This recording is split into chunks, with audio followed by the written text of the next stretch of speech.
राधा राधा बोलते उतने में तुमने व्यर्थ बात सुना दी, व्यर्थ बात। वो प्रभु देख रहा है कि तुम्हारी एकांत में प्रिय वस्तु क्या है, मोबाइल, सांसारिक नौटंकी नाटक, या विषय चिंतन, या विषय क्रिया, वो देख रहा है। और अगर आप एकांत में शास्त्र स्वाध्याय कर रहे हैं, नाम जप कर रहे हैं प्रभु के लिए, तो वो देख रहा है, वो भी देख रहा है। जैसे आंधी कभी कभी आती है, ऐसे ही हरि की अनुग्रह रूपी आंधी चल गई है। अगर इस आंधी में उड़ गए तो प्रभु के पास पहुंच जाओगे, और नहीं तो आगे कलयुग की आंधी ऐसी आ रही है जो काली आंधी है, जिसमें मार्ग ही नहीं दिखाई देगा कि सतमार्ग किसे कहते हैं। जीवन का लाभ ले लीजिए, अपनी इंद्रियों को ज्यादा बहिर्मुख मत कीजिए, नाम जप कीजिए, भगवद आश्रित रहिए। जो सुनिए तो मनन कीजिए, ना पकड़ पाए तो बार बार सुनिए। इस परमार्थ मार्ग में चलने वाले पथिक की पहली सीढ़ी है कि अपनी वाणी पर अंकुश कर ले। वांग निरोधो योगस्य प्रथमम द्वारम, मौन का आश्रय ले लो। ज्यादा बोलने का अभ्यास ही नहीं होना चाहिए। बड़े अपराध बन जाते हैं, निंदा स्तुति बन जाती है, दोष दर्शन होने लगता है, वो साधक गिर जाता है। मौन का स्वभाव बनाना चाहिए। जड़ मौन यहां वृंदावन में ठीक नहीं। जहां हम राधा राधा बोलेंगे, प्रभु की चर्चा बोलेंगे, कोई प्रश्न करेगा तो जो शास्त्र सम्मत बात है उत्तर देंगे, नहीं तो मौन रहेंगे। प्रपंच की तरफ से पूर्ण मौन होना चाहिए। आपको पहली बार कोई खड़ा करके बात कर रहा है, समझ में आया इससे बात करना प्रभु को भूल जाना है, अगली बार से वो कहेगा राधे राधे, उत्तर नहीं देना। श्री हरिवंश, उत्तर नहीं देना। अंदर से श्री हरिवंश बोले, चल दिए। हमें किसी से क्या लेना देना। हम किसी का अहित नहीं करेंगे, अमंगल नहीं करेंगे, हम किसी पर दोष दर्शन नहीं करेंगे, पर हम अपनी वृत्ति को भगवदाकार करने आए हैं। ये नहीं कि कोई हमसे बोले तो हम बोलना जरूरी है, नहीं। कोई प्रश्न करे तो बोलना जरूरी नहीं। उपासक हो, आप कृपा करें तो बात कर ले, ना चाहे तो बिल्कुल आपके ऊपर कोई शासन नहीं कि आपको बात करना ही पड़ेगा, ऐसा सिद्धांत नहीं है। योगस्य प्रथमम द्वारम वांग निरोधो, सबसे पहली साधना है वाणी को रोक ले। बोलने से बहुत शक्ति नष्ट हो जाती है। जैसे हम भगवत चर्चा करें तो इससे शक्ति बढ़ती है, लेकिन प्रपंच की वार्ता करने से वाणी की शक्ति नष्ट हो जाती है। जब आपकी जबान अपवित्र हो गई तो नाम कैसे चलेगा। जब वाणी अपवित्र है तो आपके अंदर शास्त्री कैसे शब्दों का भाव आ पाएगा, नहीं आ पाएगा। महावाक्यार्थस्य विचारिता, आप नहीं विचार करने की क्षमता वाले रहेंगे। यदि आपने व्यर्थ की बातें शुरू कर दी, अश्लील भाषण बोलते, गंदी भाषा बोलते, तो आप में कभी विचार शक्ति ही नहीं रह जाएगी कि आप शास्त्रों के, संतों के वाक्यों का मनन करने की सामर्थ्य रखें। खो देंगे सामर्थ्य। बहुत अमृत में वचन निकलते हैं मौन वाणी को पावन रखने वालों के, एकदम शहद में डूबे हुए वचन। इसलिए वाणी पर अंकुश कीजिए। जरूरत हो तो बोलिए, नहीं तो मौन। श्री जी का जस गाइए, नाम कीर्तन कीजिए, इसके अलावा मौन रहिए। इन नियम ले लीजिए। ए जब आए हो भगवत प्राप्ति के लिए तो काहे को बख्शो। इन इंद्रियों को सीधे अनुशासन में लीजिए ना। आपका स्वरूप इंद्रियां थोड़ी है, आप इनके संचालक हैं। आपकी सामर्थ्य से सामर्थ्यवान होकर आपको बांधे हुए हैं, आप इनको बांधिए। बहुत हो गई स्वतंत्रता इन दुष्टों की। माता देहूती जी भगवान कपिल जी से कहती, मैं ऊब गई इन दुष्ट इंद्रियों से भोग भोगते हुए, नाथ अब वो उपाय बताइए जिनसे इन दुष्ट इंद्रियों के कब्जे से मैं बाहर निकलूं। माता देहूती जी, ये बहुत दुष्ट है। ये कुछ मिनट तो लगेगा, बहुत शांत है और भगवत स्वरूप में लगने वाली है, और एक क्षण में गिरा के ऐसे नर्क में खड़ा कर देंगी जहां पश्चाताप भी होता है, हाथ कुछ नहीं लगता। योगस्य प्रथमम द्वारम वांग निरोधो, फिर अपरिग्रह। पहला द्वार है वाणी पर शासन कीजिए। हम वाणी गायन करेंगे, श्री जी के लीला चरित्र, नाम कीर्तन, इसके अलावा मौन। कई साधकों को ये स्पष्ट आज्ञा करी श्री जी की प्रेरणा से कि आप नहीं बोलोगे,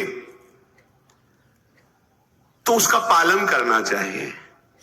जब सत्संग में आप सुन रहे हैं कि योगस्य प्रथमम द्वारम, तो आप अपनी वाणी को संयम में रखिए।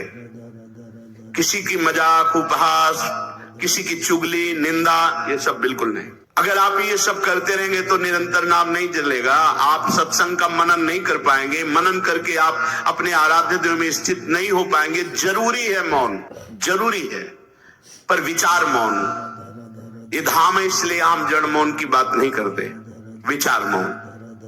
और वो मौन ही किस काम का, जो एक शब्द में हम बात कर लेते हैं, वो 5 मिनट लगाए। जैसे कोई बात करनी, अब वो कुछ बोला, अब उसमें पूरी एकाग्रता, पूरी शक्ति नहीं, सीधे बोल दे, स्विच ऑफ कर दे, क्या चला गया। जड़ मौन के लिए फिर ना ऊ कुछ नहीं, ना लिखना, ना पढ़ना, ना कुछ, बिल्कुल बालवत परमहंस स्थिति। कोई प्रश्न नहीं, कोई उत्तर नहीं, एकदम जड़वत, जीते जी मृत, जीवन मुक्त होने के लिए। तो वो ये श्रीधाम वृंदावन है, यहाँ उचित नहीं, क्योंकि यहाँ राधा नाम स्वयं हरि रखते हैं, तो हमारी जबान की सार्थकता है। राधा नाम कीर्तन करें, वाणी जी का गायन, इसके अलावा मौन रहे। दूसरा, अपरिग्रह, उतना ही स्वीकार कीजिए जिससे आपकी जीवन यात्रा चलती, इसके बाद नहीं।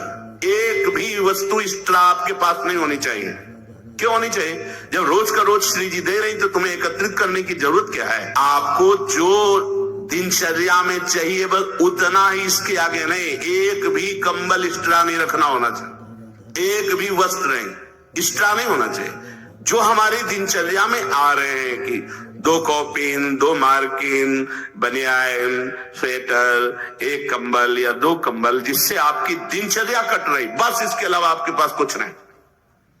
आपकी जो दिनचर्या है, वो दिनचर्या जो प्रभु दिए हुए हैं शरीर पालन पोषण के लिए, शरीर के लिए उतनी आवश्यक है।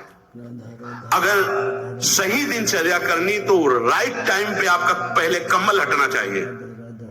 समय कंबल फेंक दिया दूर, अब अपनी दिनचर्या में लग जाओ। काहे को शरीर को इतना दुलार करके बबुआ बनाए हुए, कान के कंटूप ऐसे बांधे, मुंह में ऐसे बांधे, ऐसे क्या होना है इसको? ये जड़ शरीर है, जितना प्यार करोगे उतना ही परेशान करेगा ये। हाँ, इसको ज्यादा नहीं, आहार दे दिया, संयम नियम से स्नान ध्यान पूजा पाठ, हर समय भगवत चिंतन। ये जड़ है, अभ्यास है। यहाँ कौन बांधता है कुछ? 12 महीना झेलता है नहीं मस्तक का, ये सब कौन बांधता है? ऐसे अभ्यास। चलो इतने कमजोर अभ्यास के हैं तो जितना उचित वस्त्र उतना पहन लिया। अब ये नहीं कि सोमवार को हरा, मंगल को नीला और बृहस्पति को पीला, और अलग अलग दिन के अलग अलग स्वेटर, अलग अलग दिन के अलग अलग। भैया ये विलासिता नहीं।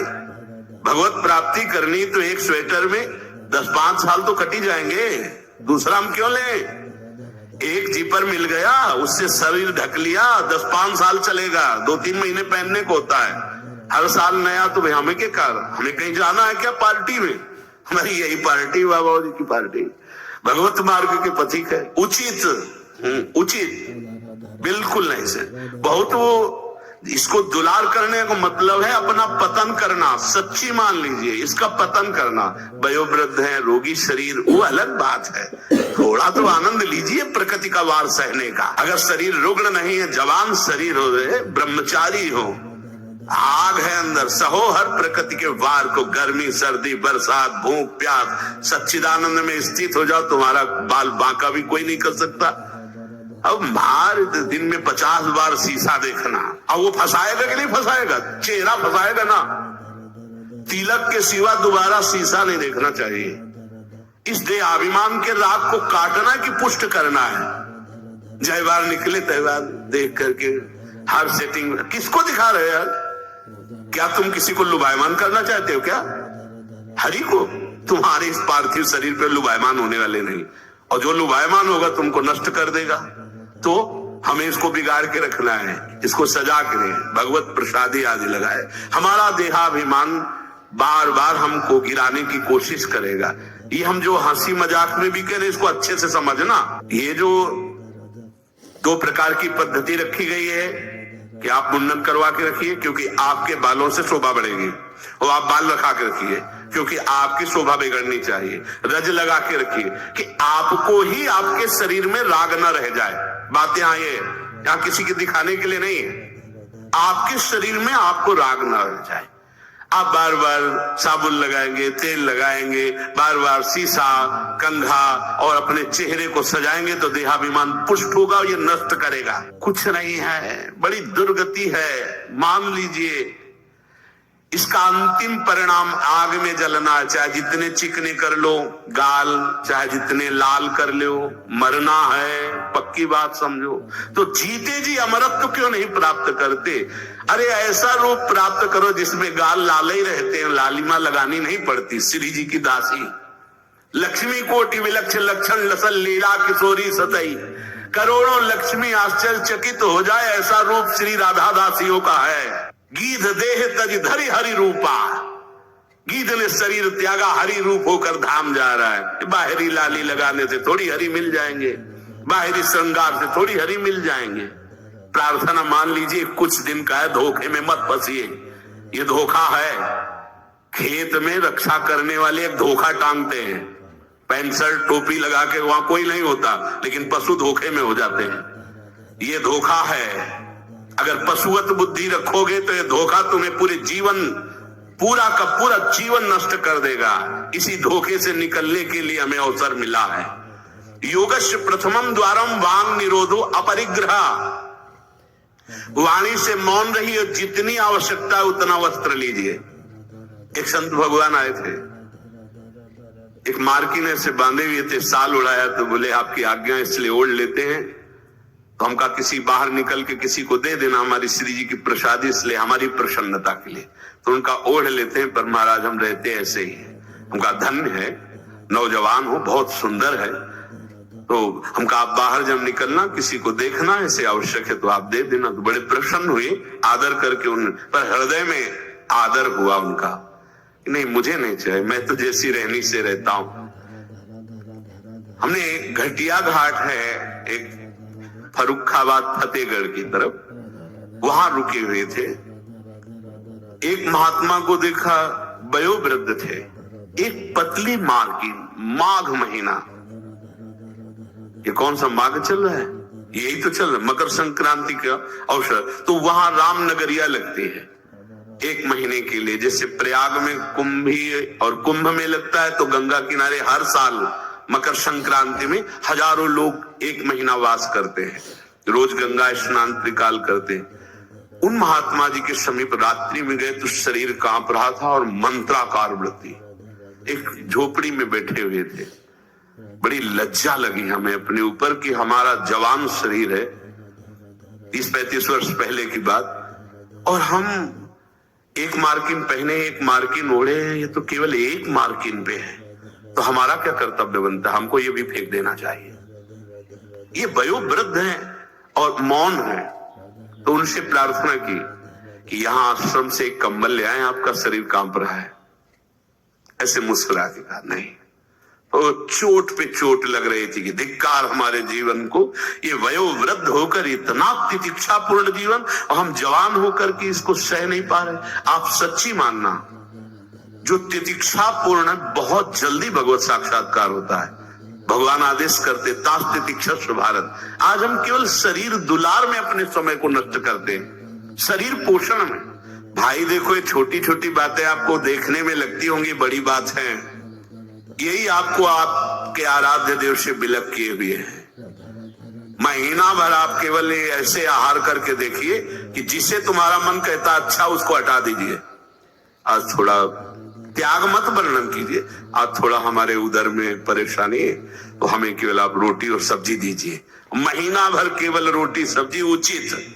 आप देखो, अगर आपके अंदर का रजोगुण तमोगुण नष्ट ना हो जाए तो कहना आपके अंदर सात्विक भाव आ जाएगा, मंत्र में स्थिति होने लगेगी। अब आप, हमने देखा है जैसे गुलाब जामुन, कचौड़ी, पकौड़ी, ये सब कहीं जैसे भिक्षान्न में मिली भी और भरपेट पा लिया, तो वो रस नहीं आया भजन में। जो एक सूखी रोटी ऐसे चबा के गंगा जल पी करके जो रस आता है ना, वो नहीं आता है। सच्ची मानिए, पहले के बड़े बड़े भजनानंदी महापुरुष अपने जीवन को ऐसे ही। तो अपरिग्रह ये बहुत बड़ी बात है, साधक यहां चूक करता है। देखो, आप लोग तो इतने बढ़िया अवसर पे हैं, कि आपको ना किसी से मांगना है, ना आपको अपनी कोई परवाह होनी चाहिए, क्योंकि श्री जी व्यवस्था कर रहे हैं। आपको जो वस्त्र उचित है वो ले लीजिए, जो भोजन उचित है, और अपनी सेवा और मंत्राकार वृत्ति। आपको किसी से कोई मतलब ही नहीं। आपको तो भिक्षान के लिए भी नहीं जाना है, अपने आप आकाश वृत्ति से प्रभु देते हैं। तो आपका रूम आपकी कुटिया है, आपकी दिनचर्या एक स्वयं की दिनचर्या है। आपके रूम में अपरिग्रह दिखाई देना चाहिए। बिछाने का, एक ओढ़ने का, जो आप जितना सहन कर सकते हैं उतना। अगर आप एक कंबल से रात काट सकते हैं तो दूसरी मत डालिए, चाहे 10,000 रखे हो, आपको क्या मतलब है? पूरी सृष्टि में सब भोग सामग्री आपके लिए है क्या?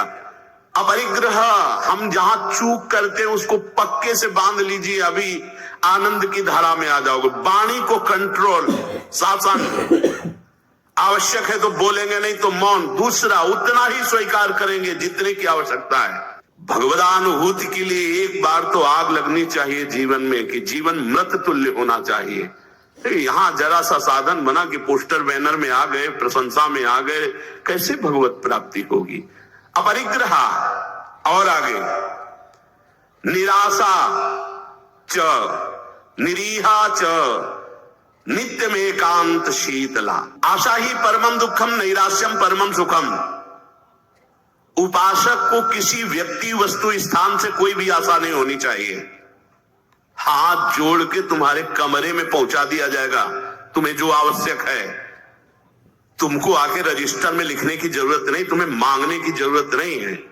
तुम निष्ठापूर्वक ध्यान दे करके देखिए, ये देखा गया जीवन में, जिस समय जो आवश्यकता होती, हाथ जोड़कर वो आता है। कौन? जिसकी शरण में हो, समझ नहीं पाते, और कहता है ये वस्तु ले लो, तो आश्चर्य होता है कि ये बात कैसे कोई जान गया कि मुझे आवश्यकता थी, मेरे शरीर को आवश्यकता थी।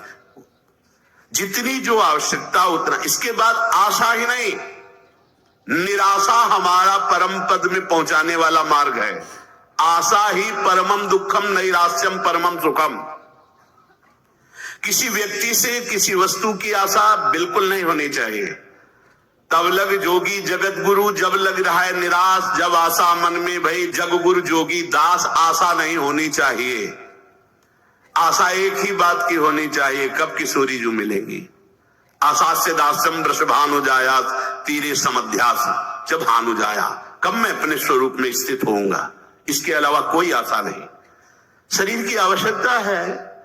मान लो यहां सुविधा है कि भाई आप यहां से ले लीजिए, तो आप ले लीजिए, नहीं तो किसी से मांगने की जरूरत नहीं। कभी तो ऐसे रहना सीखो ना, कोई आशा नहीं, कोई इच्छा नहीं, और आप हृदय की बात जानते हो। आप देखना, आपको जो शरीर की जरूरत हो आप देखते रहना, देते रहना। बिल्कुल बिल्कुल वो एक एक कदम पर देखते हैं। जो अव्यवस्थित, तो हमने देखा है, एक एक कदम पर व्यवस्था। आपको अपने स्वामी पे विश्वास होना चाहिए, आशा किसी से नहीं। आशा एक राम जी से, दूजी आशा छोड़ दे। नाता एक राम जी से, दूजो नाता तोड़ दे। यहां संसार आशा में ही तो दुख को प्राप्त हो रहा है। पिंगला वैश्या को भगवान दत्तात्रेय जी ने गुरु माना, क्योंकि उसने आशा का त्याग कर दी। आशा नहीं। अब मैं पुरुषों से आशा करती थी, अब परम पुरुष से आशा करूंगी, अपने आत्मस्वरूप से। आप किसी की जरूरत नहीं, मैं किसी से रमण की आशा नहीं करूंगी, एकमात्र अपने आत्मस्वरूप। उसी समय उसको गुरु मान लिया। पहला, वाणी का मौन, उचित बोलो। दूसरा, सामान उतनी रखो जितनी आवश्यकता हो। तीसरा, किसी से आशा मत रखो। चौथा, निरीह, किसी भी तरह की लोक परलोक की कोई कामना नहीं। बड़ा आनंद। अभी देखो, जीवन मुक्त हो जाओगे। किसी से लोक की कोई आवश्यकता नहीं, लोक वस्तु की, और निरीह, कोई कामना नहीं। कितना हृदय अभी आनंदित हो जाएगा, प्रसन्न हो जाएगा। जैसे पीछे कहा कि अंतर्मुख होकर, निष्काम होकर जो भजन होता है उसमें मन प्रसन्न हो जाता है। उसी अखंड प्रसन्नता में परमात्मा साक्षात्कार होता है। निरीह, कोई इच्छा नहीं।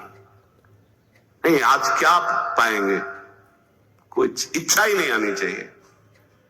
कुछ स्पेशल प्रार्थना होती, कुछ स्पेशल तो राधा नाम है, राधा रूप है, वो आप दे सकते हो तो दे दीजिए। नहीं वो तो नहीं, तो फिर और स्पेशल क्या हो सकता है? ये तो सब पार है संसार के। हे साधक, उपासक, चाहे गृहस्थ हो चाहे विरक्त, एक निष्ठा होनी चाहिए, एक निष्ठा। एक नए साधक को हमने देखा कि कपड़ा ऊपर से पड़ा था और गमछा पेट में बंधा था। जब प्रसाद पाने के लिए बैठे, किसी जगह हम रहते थे, वो आए थे मंडली से, हम संतों पर बहुत सूक्ष्म दृष्टि, उनके व्यवहार, उनके आचरण से, क्योंकि सब कुछ सीखने को मिलता है। तो देखा कि खींच के पेट में गमछे से गांठ बंधी थी, जो प्रसाद को बैठे, और पहले नहीं बंधी थी। तो उनके नजदीक गए और कहा, महाराज जी इसका क्या रहस्य, आप गमछा बांधे? बोले साधन में एक उचित आहार चाहिए। तो मुझे पता चल जाता है, जहां थोड़ा पाया तो इतने में हम इतनी गमछा और नाप का, उसमें 3 गांठ, तो उतना नित्य। बोले कभी ज्यादा आहार नहीं, यद्यपि ये प्रथम साधना के लिए ऐसा, नहीं तो एक सामने से आहार का निश्चय किया जाता है, इतना आहार। फिर चाहे कितना अमृत हो उसके ऊपर नहीं होना चाहिए। साधु को बार बार नहीं लेना चाहिए। ये जो नहीं पूड़ी पूड़ी बोले हाँ डालो, खीर हाँ 4 पूड़ी रख दो, इतने सब्जी रख दो, दोबारा आप पूछिएगा किसी से, हमारे से पूछने की जरूरत नहीं। ऐसी दिनचर्या नहीं। गरम गरम भैया, गरम और नरम दोनों से मतलब नहीं है। महापुरुषों ने देखो, एक बार उड़िया बाबा प्रसाद पवा रहे थे स्वयं खड़े होके, तो 2 प्रकार की पूड़ी बनवाई थी, एक पतली और पकी हुई, और एक मोटी लंबी कच्ची। पकी हुई नीचे रख दिया और कच्ची वाली ऊपर रख दिया, और आप खड़े हो गए। ऐसे सब नवीन साधक ऐसे पार। उनमें से 50 नीचे वाली पूड़ी ऊपर करके शुरू किया, और कई साधक ऊपर से शुरू किए। तो जो नीचे वाली तुमसे कहा खड़े हो जाओ, वो तो महापुरुष थे, जाओ ब्याह करो जाके, गर्मा गर्म बहू के हाथ पाना, बाबा जी बनने लायक नहीं हूं। ऐसे सीधे डांट लगे, कान पकड़ा, महाराज जी गलती हुई। नहीं, आपने ऊपर वाली को नीचे क्यों किया, नीचे वाली को ऊपर क्यों किया? क्योंकि वो पकी थी ना, तुम्हारी स्वाद पर दृष्टि थी ना, इसलिए स्वाद का पोषण करना है तो घर जाओ। भगवत मार्ग में चलने के लिए स्वाद मिटाना है, केवल भगवत स्वाद लेना है, भगवत आनंद का स्वाद लेना है। कितना कठिन लग रहा होगा? कुछ कठिन नहीं है। जब लक्ष्य बन जाता है भगवत प्राप्ति, तो सब सहज हो जाता है। नहीं खान पान ते भावे है, नहीं कोमल वसन सुहावे है, सब विषय लगे ते खारा है, हरि आशिक का मग न्यारा है। समझो इस बात को। यहाँ इतना डबल होता जा रहा है शरीर, चर्बी बढ़ती जा रही है, पीछे भी पेट में भी, कि आसन में अगर कहा जाए पद्मासन में 20 मिनट बैठो तो बैठने की हिम्मत नहीं रह गई, तो क्या साधना करोगे? बिल्कुल ये बात होश में रखिए। शरीर को बढ़ावा देना बिल्कुल अपना नाश करना है। उचित आहार ऐसा कि पाने के बाद तुरंत आसन में 1 घंटे बैठना पड़े तो आपको कोई परेशानी न हो। मान लीजिए आप उदर नहीं है, आप प्राण नहीं है, आप रसेंद्री नहीं है, आप मन नहीं है, उचित आहार दीजिए, रात दिन भजन में लगी, अभी सात्विक भाव आ जाएगा। सात्विक भाव नहीं आ रहा। ईमानदारी से देखिए आप कितना समय मोबाइल में नष्ट करते हैं। जिनके पास मोबाइल है, ईमानदारी से देखिए आप कहीं अंतर्मुख अध्यात्म की वृत्ति से युक्त हो पाएंगे? आप रजोगुणी भोजन करते हैं, आप टच वाला मोबाइल रखते हैं, आप अधिक समय उसमें, भले आप इधर उधर, क्या समय नष्ट कर रहे हो। एक एक सेकंड इतना है। जब कोई जरा सी व्यर्थ की बात करता है तो चिड़चिड़ाहट पैदा होती कि ये तुम अपना समय नष्ट कर रहे हो, समय नष्ट कर। अरे जितने सेकंड में हम राधा राधा बोलते उतने में तुमने व्यर्थ बात सुना दी, व्यर्थ बात। चलो गृहस्थ आश्रम में व्यापार नौकरी आदमी तो उसको बेचारे को व्यवस्था है, लेकिन आप भगवत मार्ग के पथी गए। आपका बिल्कुल एक एक मिनट बड़ा कीमती है। एक एक मिनट जगत मंगल के लिए है। हम 1 मिनट में 10 बार 20 बार नाम लेंगे और वो नाम जगत को देंगे कि जगत का मंगल हो, तो हमारी साधुता सुरक्षित हो गई। निरीह इच्छा रहे और नित्य में एकांतशीलता, नित्य एकांत में शांत भाव से, शीतल भाव से। एकांत बहुत खतरनाक है नवीन उपासक के लिए, यह अनुभव की बात है। जहां आप अपने कमरे में जाएं तो समाज से ज्यादा सावधान हो जाएं। पक्की बात कह रहा हूं। समाज में तो बहुत शालीन गंभीर स्वभाव अपने को रखना ही पड़ेगा, क्योंकि हजारों की दृष्टि है। एकांत में किसी की दृष्टि नहीं है, उसकी दृष्टि है जिसके लिए आप बाबा जी बने हो या जिसके लिए आप भगत बने हो। अब एकांत आपका कहां जा रहा है वो खुद देख रहा है। जो शास्त्र शीर्षा पुरखा सहस्राक्षा सहस्त्रपात, वो प्रभु देख रहा है कि तुम्हारी एकांत में प्रिय वस्तु क्या है। मोबाइल, सांसारिक नौटंकी नाटक, या विषय चिंतन, या विषय क्रिया, वो देख रहा है। और अगर आप एकांत में शास्त्र स्वाध्याय कर रहे हैं, नाम जप कर रहे हैं प्रभु के लिए, तो वो देख रहा है, वो भी देख रहा है। इसलिए प्रार्थना है नित्य में एकांतशीलता। आपका स्वभाव एकांत में बहुत ही सावधानी पूर्वक समय कटने वाला हो। एकांत साधु का सही तो परमार्थिक। कैमरे के आगे तो सब सही बोलेंगे, सही देखना होगा, सही हरकत में रहना होगा। एकांतिक आपकी हरकत क्या है, एकांत में आपका चिंतन क्या है, यही खास बात होगी। दो मुखड़े होते हैं, एक होता सामाजिक, एक होता एकांतिक। सामाजिक से भी एकांतिक सावधान साधु का मुखड़ा होता है। असाधु का समाज में बहुत बढ़िया और पीछे कुछ और होता है। हर एक व्यक्ति की बुद्धि में दो बुद्धि होती है, एक होती सुमति, एक होती कुमति। एक होती दैवी संपदा को वर्धन करने वाली सुमत, एक राक्षसी संपदा को। अर्थात कुछ ऐसे मुखड़े होते हैं जिनका एक मुखड़ा तो देवता होता है, दूसरा राक्षस होता है। अगर एकांत में तुम्हारा चिंतन, तुम्हारा आचरण, तुम्हारा विचार, तुम्हारी क्रियाएं कुमति के द्वारा हो रही हैं, तो सामने देवता बनोगे और पीछे राक्षस बनोगे। ये दुमुही चाल भगवत प्राप्ति के लिए बहुत बाधक बात है। जो तुम्हारा एकांत वही समाज, जो समाज वही एकांत। हम इष्ट और गुरुदेव के सीसी कैमरे में हर समय रहते हैं। हमारा इष्ट और गुरुदेव हर समय मुझे देख रहा है।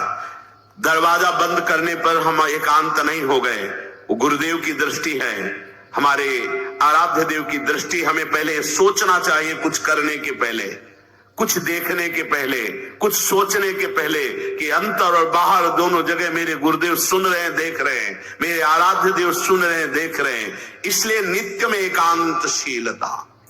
एकांत में बहुत शीलवान, धैर्यवान, विनम्रता पूर्वक अपने मन को समझा करके केवल प्रियालाल में लगाना।